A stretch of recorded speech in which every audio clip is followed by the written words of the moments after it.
Olá, amados. Graça e paz. Como é bom poder saudá-los no nome eterno e bendito de Jesus.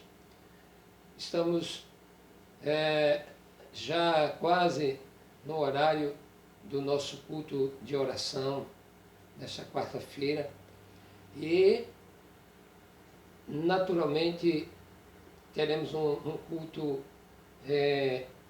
especial, um culto nos nossos lares. E estaremos, então, orando, intercedendo pelo nosso povo, pelo povo de Deus espalhado pela face da terra.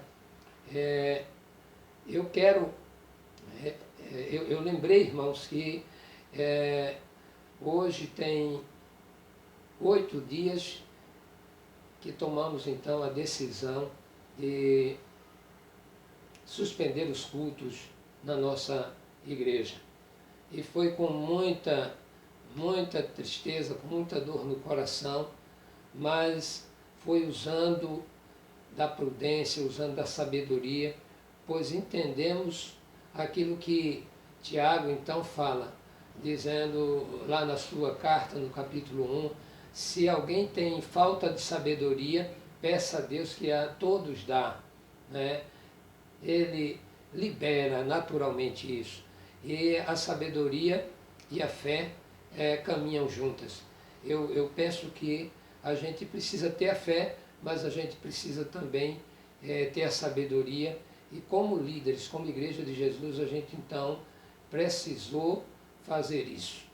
E entendendo que é uma forma de abençoar a comunidade local, a nossa PIB Candeias, mas abençoar também a sociedade de um modo geral. Nós estamos vendo um coronavírus que se multiplica de uma maneira tremenda. E nós, então, precisamos seguir as recomendações que estão sendo dadas através dos nossos governantes, através da liderança do nosso povo a nível de Convenção Batista Brasileira. E eu quero então pedir para que os irmãos nesta noite estejam nos seus lares, orando pela igreja do Senhor Jesus que está espalhada pela face da terra, pedindo que a igreja continue no seu papel, na sua missão que o Senhor lhe confiou, pedindo para que ela não olhe para o coronavírus, mas olhe para a solução do problema que o Senhor tem certamente para nós. Eu quero pedir que estejamos orando pelo nosso Brasil, pelos nossos governantes, estejamos orando pelo nosso presidente, o Bolsonaro, por toda a sua equipe. Quero que estejamos orando, irmãos, para que, independente de partidos políticos, mas os políticos eles estejam, nesse momento, voltados para o povo que está precisando muito de uma saída, de uma solução. Eu peço que estejamos orando e, ao mesmo tempo, agradecendo a Deus pelo Ministério da Saúde, né, pela equipe que o Senhor está levantando aí. Eu percebo que há um trabalho sério, independente de qualquer coisa, a gente precisa então dar as mãos. Eu convoco a igreja para que estejamos como o povo de Deus, independente de denominação, estejamos firmes neste propósito de colocarmos então, depois do Senhor, depois do reino dele, colocarmos então como prioridade esse pedido que é a cura dessa enfermidade. Eu peço que a igreja esteja orando, suplicando a esse Deus, porque Ele sabe todas as coisas, Ele pode todas as coisas, e Ele tem formas para abençoar a sua criação, o seu povo. E ele levanta pessoas, como levantou durante toda a história da humanidade. E eu creio que o Senhor ele está levantando alguém muito especial da parte dele para abençoar a todos nós. Abençoar não só o Brasil, mas abençoar as nações. Nesta hora, eu me lembro, meus irmãos, me vem à memória aquela passagem bíblica de Marcos, o Evangelho de Marcos, capítulo 4, versos de 35 a 41, quando fala que Jesus acalma uma tempestade. E aí eu fico analisando, diante da tempestade, os discípulos então se encontravam. Eles que foram convocados por Jesus, não é? Passemos para a outra margem. Jesus então tinha outros lugares para ir, para evangelizar, para falar do reino, para falar das coisas do seu Pai. O texto diz que levantou-se então uma tempestade. Eu penso na caminhada da vida, nos deparamos com tempestades. E diante de uma tempestade, como é que você tem se comportado? Como é que eu me comporto? Como é que estamos nos comportando diante dessa grande tempestade que se levantou? Os discípulos, eles conheciam do mar, eles conheciam muito bem de pesca, alguns deles, não é?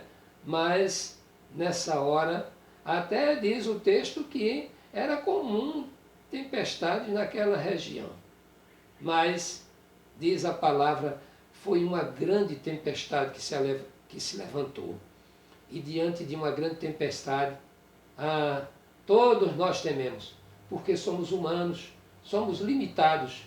Mas nós precisamos olhar para o texto, e o texto diz que os discípulos então recorreram, eles clamaram, eles até, poderíamos dizer assim, como se dando uma bronca em Jesus: não te incomodas que pereçamos, Jesus?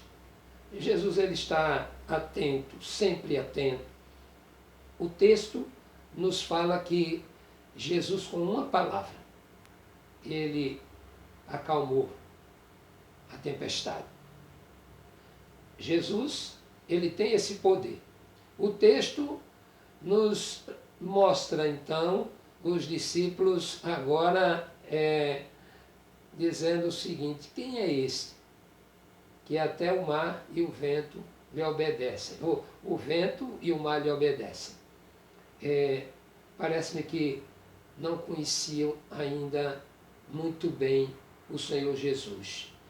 Eu penso que nesta hora é uma hora que a gente precisa, então, olhar para esse Jesus. Que aqui, então, o propósito é revelar a divindade de Jesus. E esse texto também tem o propósito de desafiar os discípulos a ter fé. Ainda não tendes fé? Essa pergunta é para mim e é para vocês. Como discípulos de Jesus, nós precisamos então olhar para esse Jesus. Ele está no barco, o barco não vai afundar. Ele tem o poder de acalmar. Aqui ele faz um milagre totalmente diferente de todos os outros já realizados. O milagre é sobre a própria natureza. Natureza que é criação dele e que ele então domina, que ele governa, controla. Clamemos a esse Jesus e nos deixemos então conduzir por ele e creiamos no poder desse Jesus. Que nessa noite, no nosso culto de oração, possamos meditar melhor nesta passagem e possamos então sossegar o nosso coração Jesus está no barco. Jesus quer somente que tenhamos fé. Jesus quer então que creiamos no seu poder. Que Ele nos abençoe, que Ele continue de mãos estendidas sobre este Brasil, essa nossa nação, sobre as nações, que todos se prostrem diante desse Jesus, que é Senhor sobre toda a sua criação. Amém.